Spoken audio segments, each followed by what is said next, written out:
नमस्कार दोस्तों, मैं पुनः आप सभी के बीच नरेंद्र एम ऑनलाइन क्लास में आपका स्वागत करता हूं। जैसे कि मेरी जो पिछली क्लास रही है, अभी जो पिछली जो क्लास थी वो व्यंजन संधि की थी। अब जो क्लास स्टार्ट होगी बच्चों, वो विसर्ग संधि की होगी। तो चलिए चलते हैं, संधि की ओर चर्चा करते हैं। और कौन सी संधि है बच्चों? विसर्ग संधि। कौन सी संधि है बच्चों? विसर्ग संधि। ठीक है, अभी आपको ये देखना है कि विसर्ग संधि क्या है या विसर्ग संधि की पहचान क्या है। तो मैं बता दूं बच्चों, जब दो पद लिखे रहते हैं और उस पद के बाद क्या लगा रहता है? एक साइन लगा रहता है। क्या लगा रहता है बच्चों? एक ऐसे बिंदु लगे रहते हैं। इन बिंदु को हम क्या कहते हैं? विसर्ग कहते हैं। मैंने आपको वर्णमाला क्लास में भी पढ़ाया था। क्या पढ़ाया था? एक अनुस्वर पढ़ाया था। क्या पढ़ाया था बच्चों? एक अनुस्वर पढ़ाया था। तो अनुसार मैंने बताया था क्या होता है? अंग होता है। क्या होता है? अंग होता है। और विसर्ग में भी बताया था कि एक जो वर्ण होता है वो क्या होता है? विसर्ग होता है। वो क्या कहलाता है? आहा कहलाता है। क्या कहलाता है? आहा। तो जो ये बिंदु है उसी को हम क्या कहते हैं? विसर्ग कहते हैं बच्चों। तो चलिए, बहुत ही सिंपल भाषा में, बहुत ही आसान तरीके से आपको समझाने का प्रयास करूंगा। आशा करता हूं आप सभी को बहुत अच्छा समझ में आएगा। चलिए चलते हैं। अब आगे आता है विसर्ग संधि क्या है, विसर्ग संधि किसे कहते हैं। तो देखते हैं कि विसर्ग के बाद क्या कह रहा है। विसर्ग के बाद क्या जाए? किसी स्वर या व्यंजन के आने से विसर्ग में जो परिवर्तन होगा उसे हम क्या कहते हैं? विसर्ग संधि कहते हैं। परिवर्तन को ही हम क्या कह सकते हैं? विकार कह सकते हैं। क्या कह सकते हैं बच्चों? विकार कह सकते हैं। कि विसर्ग के बाद किसी स्वर या व्यंजन के आने से विसर्ग में जो विकार उत्पन्न होगा उसे हम क्या कहेंगे? विसर्ग संधि कहेंगे। उदाहरण दिया गया है बच्चों। क्या दिया गया है? दुख दिया गया है। और क्या दिया गया है? अंतःकरण दिया गया। तो ये देखिए, ये जो ये दा लिखा है, दा के बाद कौन सा साइन बना है? विसर्ग का। इसी को हम कहते हैं विसर्ग। क्या कहते हैं? इन्हीं बिंदुओं को क्या कहा जाता है?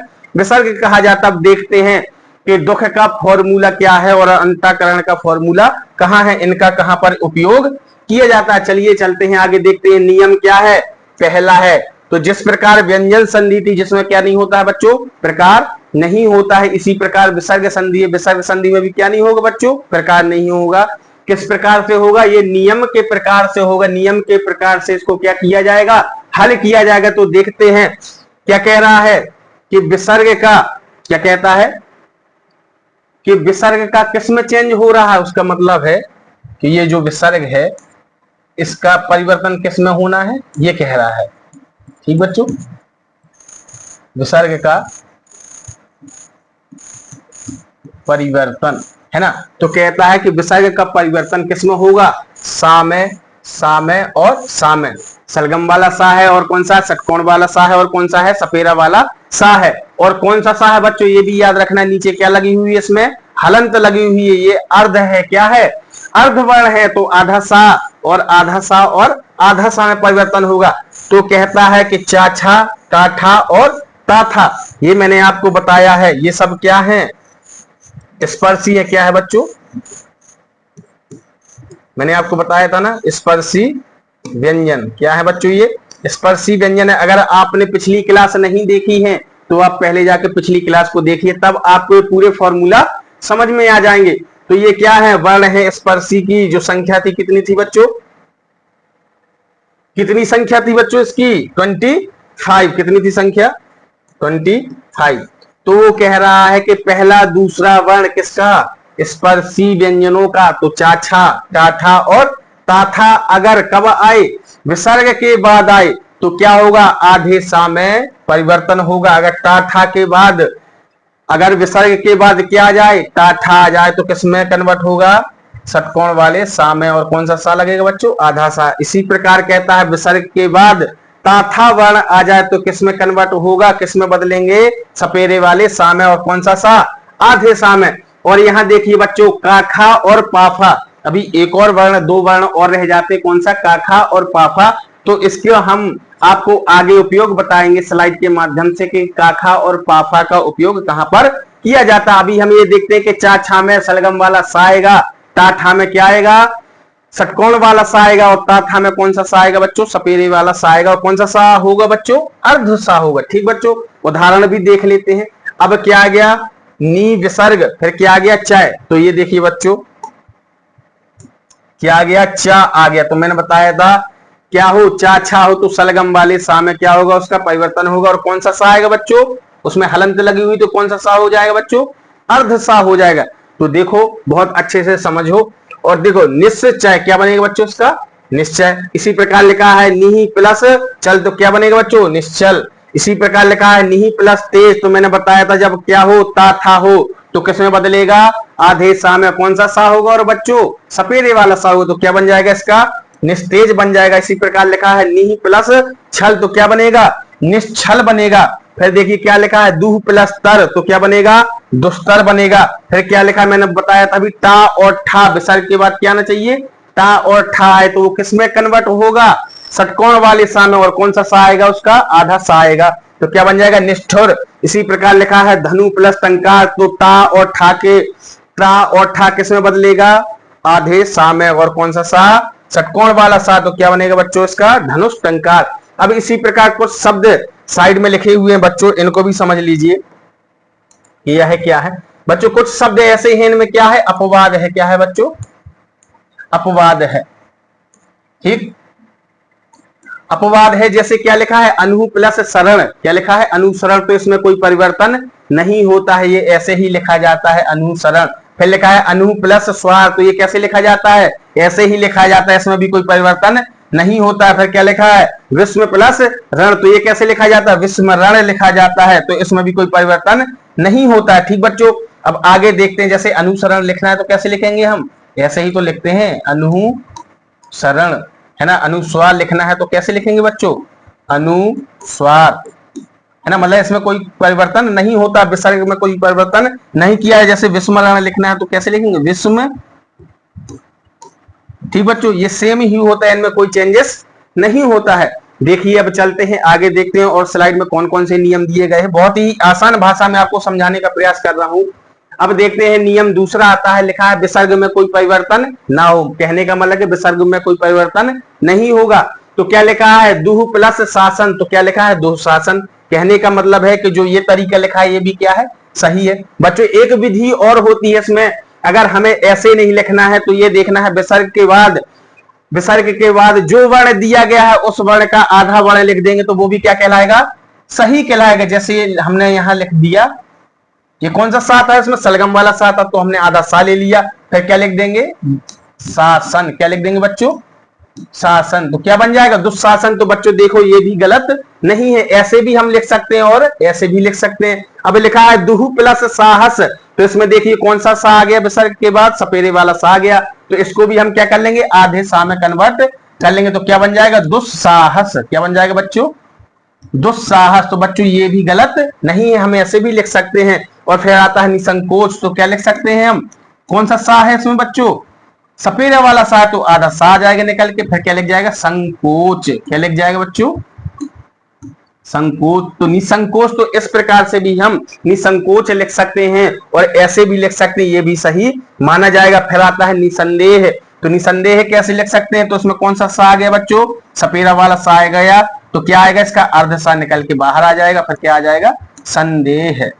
तो बच्चों इसको क्या पढ़ेंगे, निस्संदेह। तो हम इसको भी ऐसे लिख सकते हैं। ये दोनों टाइप्स क्या है इसके, करेक्ट हैं। ऐसे भी लिख सकते हैं और इस प्रकार से भी लिख सकते हैं। चलिए अब देखते हैं तीसरा नियम क्या दिया गया है। अब आ गया है तीसरा नियम। बच्चों क्या बताया गया है कि विसर्ग के, क्या कह रहा है कि विसर्ग के बाद का, खा अथवा पा, फा। भी मैंने आपको बताया था कि स्पर्शी व्यंजन होते, स्पर्शी वर्ण होते हैं। अगर आपने नहीं देखा है तो पिछली क्लास में जाइए वर्णमाला में और समझिए कि स्पर्शी क्या है, अंतास्थ क्या है, घोष क्या है, सघोष क्या है, उसमें सब कुछ दिया गया है। तो चलते हैं आगे। काखा अथवा पाफा व्यंजन आए तो विसर्ग में कोई परिवर्तन नहीं होता। ठीक बच्चों, क्या नहीं होगा, कोई परिवर्तन नहीं होगा। अब देखते हैं किस प्रकार से, जैसे लिखा है रजहा प्लस कण, तो इसी प्रकार से क्या हुआ, इसमें कोई परिवर्तन नहीं हुआ। तो क्या लिखा, रजहा कण, ऐसे ही लिखते हैं, इसमें कोई परिवर्तन नहीं होगा। फिर लिखा है अंतःकरण। अगर आपने कहीं किताबों में देखा होगा तो अंतःकरण इसी प्रकार से लिखा रहता है। तो क्या हो गया, अंतःकरण। फिर लिखा है प्रातः काल, तो क्या हो गया, प्रातः काल। दुख, तो ऐसे ही आपने किताबों में कई जगह लिखा होगा कि दुख ऐसे ही लिखते हैं। पय प्लस पान, तो पह पान। ठीक बच्चों, तो इसमें क्या होगा, कोई परिवर्तन नहीं होगा, क्योंकि काखा और पाफा जब वर्ण आता है विसर्ग के बाद तो उसमें कोई परिवर्तन नहीं होता है। और चाछा टाठा आपको मैंने बता ही दिया है, और ताथा का परिवर्तन मैंने आपको बताया, तो कौन सा में, तीनों सा में कन्वर्ट होता है। अब आगे देखते हैं कौन सा नियम आता है बच्चों,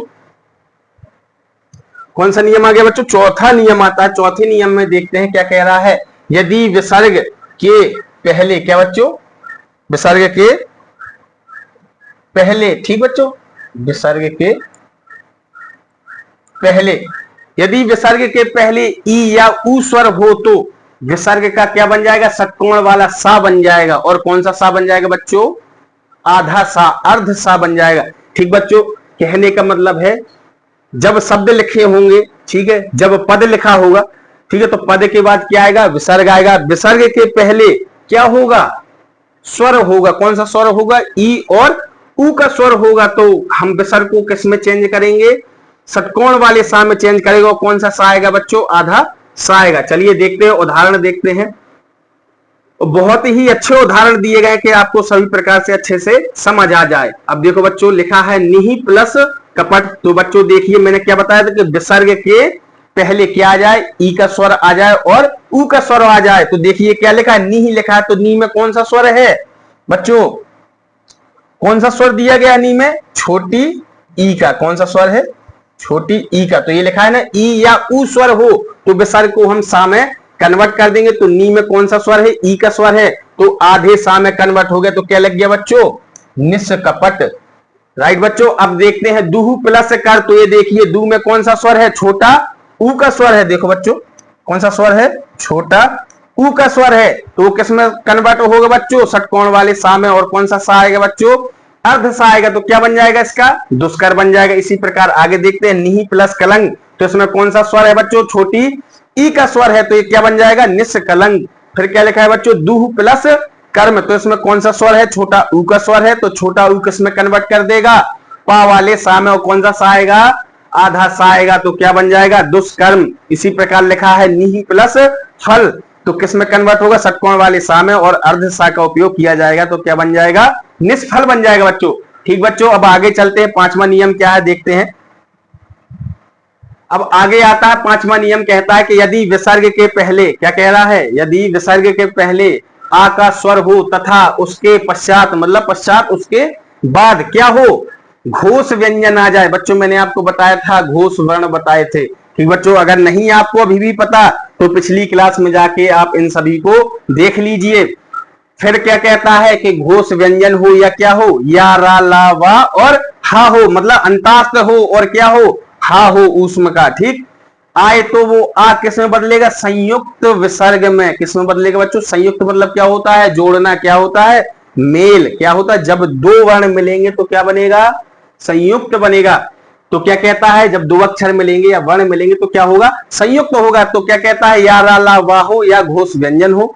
तो हम किस में बदलेंगे, आ को ओ में बदल देंगे। कब बदल देंगे, जब विसर्ग के पहले आ स्वर हो तथा उसके पश्चात क्या हो, घोष हो और क्या आ जाए, कौन से वर्ण आ जाए, या रा ला वा और हा आ जाए। तो हम आ को किस में बदल देंगे, ओ में बदल देंगे। ठीक बच्चों, देखते हैं, उदाहरण भी दिए गए हैं। अब आता है क्या, बहुत आसान तरीका है बच्चों, बस ढंग से देखते जाइए और समझते जाइए, आपको कभी भूलेगा नहीं। अब आता है अधा प्लस गति। विसर्ग है तो आहा का स्वर निकलता है ना, तो अधा प्लस गति। तो क्या बन जाएगा बच्चों, मैंने बताया था कौन सा स्वर हो विसर्ग के पहले, कौन सा स्वर हो बच्चा, आ का। तो धा में कौन सा स्वर आ रहा है निकल के, आ का।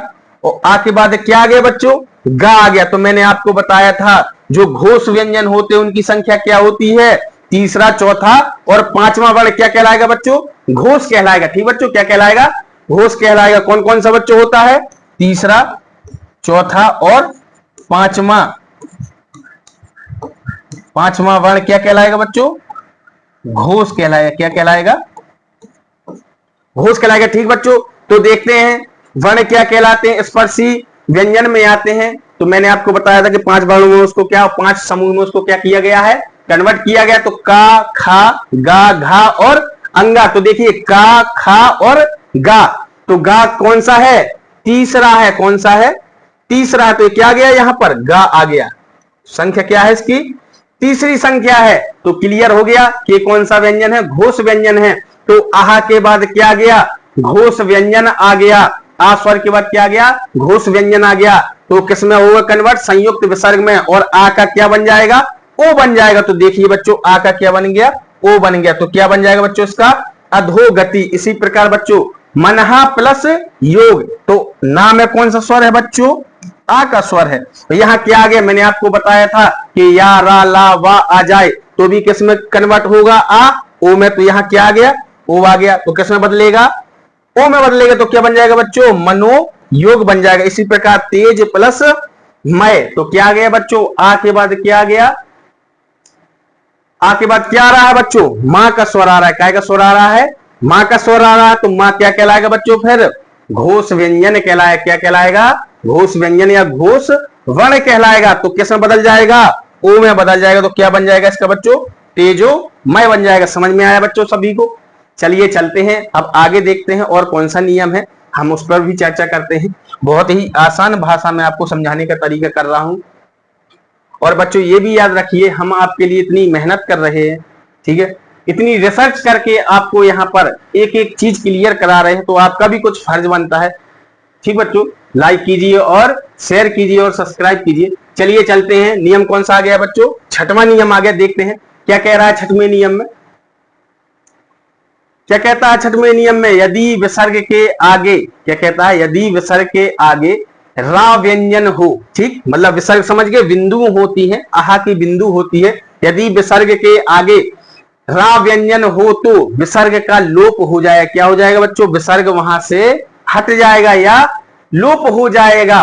और उसके पहले क्या हो बच्चों, हिरस्य स्वर हो। क्या हो बच्चों, हिरस्य स्वर। मैंने आपको बताया था हिरस्य दीर्घ स्वर बताया था, जिसकी ध्वनि कम हो वो हिरस्य स्वर है, जिसकी मात्राएं छोटी हो वो हिरस्य स्वर है, और जिसकी ध्वनि ऊंची हो उसको हम क्या कहते हैं, दीर्घ स्वर कहते हैं। समझ में आए बच्चों। देखते हैं क्या कहा उसने, रा व्यंजन हो और विसर्ग का क्या हो जाएगा, लोप हो जाएगा। ठीक है, देखते हैं कैसे। अब आता है निहि प्लस रोग। तो बच्चों यहां देखो क्या आ गया, रा के बाद क्या आ गया बच्चों, हिरस्य स्वर आ गया। तो छोटी ई किस में आता है, हिरस्य स्वर में आता है। ठीक है, तो वो किस में बदलेगा, दीर्घ में बदल जाएगा। और क्या हो जाएगा, विसर्ग का क्या हो जाता है, लोप हो जाता है। तो क्या बन जाएगा, निरोग बन जाएगा। फिर आता है निहि प्लस रस, तो क्या बन जाएगा, नीरस बन जाएगा। फिर आता है निहि प्लस रज, तो क्या बन जाएगा बच्चों, नीरज बन जाएगा। समझ में आया बच्चों। मैंने यहां बताया कि ह्रस्व का किस में चेंज होगा, दीर्घ में चेंज होगा, मतलब दीर्घ स्वर में बदल जाएगा। चलिए चलते हैं अगले नियम पे। सातवें नियम में क्या दिया गया है, तो जो नियम आता है साथ में, इसमें क्या बता गया है कि कुछ शब्दों में विसर्ग क्या हो जाता है, सा में बन जाता है या सा में कन्वर्ट हो जाता है। और कौन सा सा बच्चों, ये याद रखना है, नीचे हलंत लगी हुई है, कौन सा सा कहलाता है, अर्ध सा। क्या कहलाएगा बच्चों, अर्ध सा कहलाएगा। देखते हैं उदाहरण दिया गया है, कुछ शब्द होते हैं, ठीक है, जैसे दिया गया है नमः प्लस कार, तो क्या बनेगा बच्चों, नमस्कार। मैंने आपको बताया विसर्ग किस में कन्वर्ट होगा, आधे सा में। तो कौन सा सा है, सपेरा वाला आधा सा आएगा। तो क्या बन जाएगा, नमस्कार। इसी प्रकार लिखा है बच्चों पुरहा प्लस कार, तो क्या बन जाएगा, आधा सा इसमें लग जाएगा, किस जगह, विसर्ग की जगह। तो क्या बन जाएगा, पुरस्कार। इसी प्रकार लिखा भा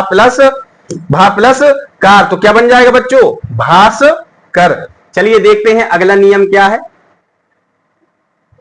अब आता है कौन सा बच्चों, आठवां नियम आता है। तो इसमें भी देखते हैं क्या है। वो क्या कहता है कि विसर्ग के पहले क्या हो, आ और बड़ा आ को छोड़कर, क्या कह रहा है, आ स्वर और बड़ा आ स्वर को छोड़कर कोई अन्य स्वर आए तो क्या होगा, और अन्य स्वर आए या घोष वर्ण आ जाए, मतलब घोष व्यंजन। मैंने आपको बताया तीसरा, चौथा और पांचवा होता है। और क्या आ जाए, या रा ला वा और हा आ जाए तो क्या होगा, रा का निर्माण होगा। कौन सा रा का निर्माण हो रहा है बच्चों, आधे रा का निर्माण हो रहा है, अर्ध रा का निर्माण होगा।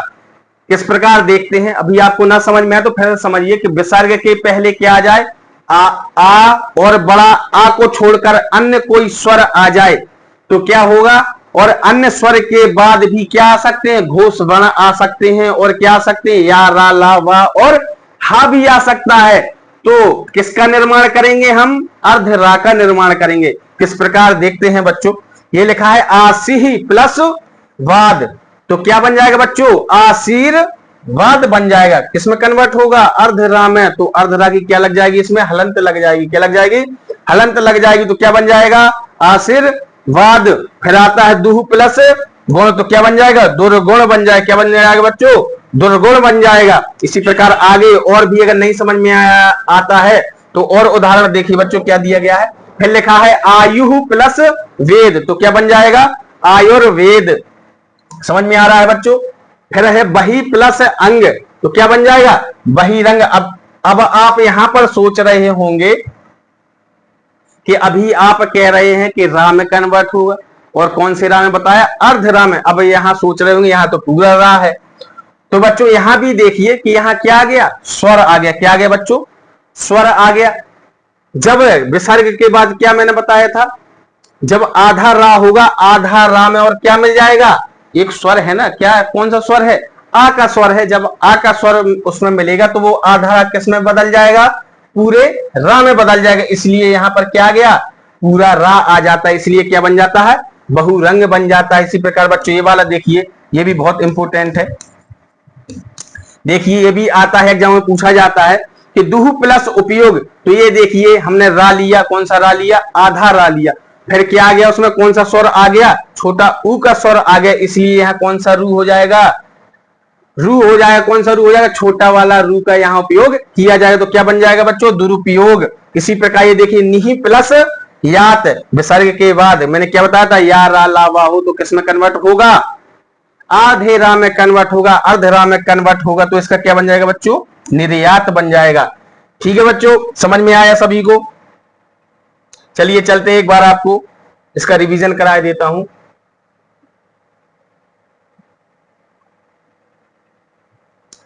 ये देखिए बच्चों पहला नियम था, क्या था,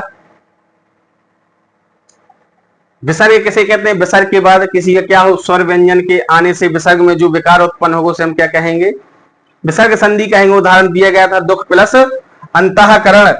फिर देखते हैं पहला नियम था विसर्ग का किस में कन्वर्ट होना है, सा और सा, मतलब तीनों सा में। और कब होना है, मैंने आपको बताया स्पर्शी व्यंजन की संख्या 25 होती है। जब चा छाए तो सरगम वाले सा में कन्वर्ट होगा, ये भी याद रखना है। हलंत नीचे लगी हुई तो कौन सा सा होगा, अर्ध सा होगा। टा था किस में कन्वर्ट होगा, षटकोण वाले सा में होगा। ता था किस में कन्वर्ट होगा, सपेरे वाले सा में होगा। यहाँ का खा लिखा है और पाफा लिखा है, इसका उपयोग भी आगे स्लाइड में आपको बताऊंगा कहां पर किया जाता है। अब आता है उदाहरण निहि प्लस चय, तो क्या आ जाएगा, निश्चय। इसमें कौन सा सा आ गया, अर्ध सा आ गया, सलगम वाला सा आ गया। इसी प्रकार लिखा है निश्चल, तो क्या बनेगा बच्चों, निश्चल बनेगा, निश्चल बनेगा। दुह प्लस तर दुस्तर बनेगा, निहि प्लस ठोर क्या बनेगा बच्चों, निष्ठुर बनेगा। कुछ शब्द अपवाद में आते हैं, अनु प्लस रण, इनका क्या नहीं होता, कोई बदलाव नहीं होता, इसको ऐसे ही लिखा जाता है, अनु प्लस स्वर अनुस्वार, विश्व प्लस रण बराबर विस्मरण। अब आगे देखते हैं। फिर आता है नियम दूसरा, विसर्ग में कोई परिवर्तन ना हो।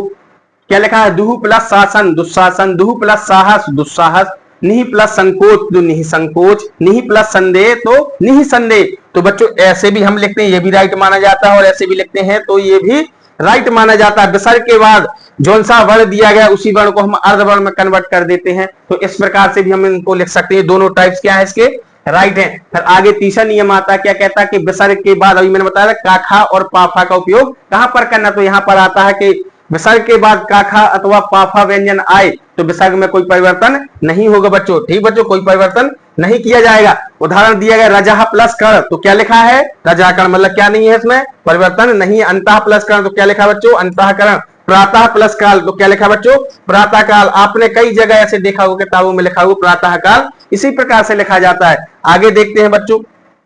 फिर क्या कहता है नियम चौथा, यदि विसर्ग के पहले कौन सा स्वर हो, छोटी ई का स्वर और छोटा ऊ का स्वर हो, तो विसर्ग का क्या बन जाएगा, षटकोण वाला सा बन जाएगा। और कौन सा सा बन जाएगा बच्चों, अर्ध सा बन जाएगा। उदाहरण भी दिया गया है निहि प्लस कपट, तो इसमें कौन सा स्वर है, छोटी ई का स्वर है, तो क्या बन जाएगा, निस कपट। फिर क्या लिखा है दुह प्लस कर, तो कौन सा पा में कन्वर्ट होगा, आधे सा में कन्वर्ट होगा, पा वाला। और यहाँ कौन सा स्वर आ गया था, छोटा ऊ का स्वर आ गया, तो इसलिए क्या बन जाएगा, दुष्कर बन जाएगा। इसी प्रकार क्या लिखा है निहि प्लस कलंक, तो छोटा ई का स्वर है तो किस में कन्वर्ट होगा, षटकोण वाले सा में। और कौन सा सा, अर्ध सा कन्वर्ट होगा, तो क्या बन जाएगा इसका, निष्कलंक। फिर आता निहि धन पाप, तो क्या बन जाएगा, निष्पाप। अब आगे देखते हैं बच्चों क्या दिया गया है नियम पांचवा, यदि विसर्ग के पहले आ हो तथा उसके पश्चात क्या हो, कोई घोष व्यंजन या रा ला वा हा आए तो असंयुक्त विसर्ग में, मतलब संयुक्त माने क्या होता है, मेल होता है, क्या होता है, मेल होता है या जोड़ होता है, संयुक्त विसर्ग ओ हो जाता है, किसमें कन्वर्ट होगा, ओ में कन्वर्ट होगा। तो क्या लिखा है, अधहा प्लस गति। तो मैंने क्या बताया था कि विसर्ग के पहले क्या हो, आ हो, तो इसमें क्या है, आ है। और क्या बताया था, घोष व्यंजन, घोष व्यंजन की संख्या कौन सी होती है बच्चों, तीसरा, चौथा और पांचवा। ये लिखा है तीसरा, चौथा और पांचवा क्या कहलाता है, घोष वर्ण कहलाता है।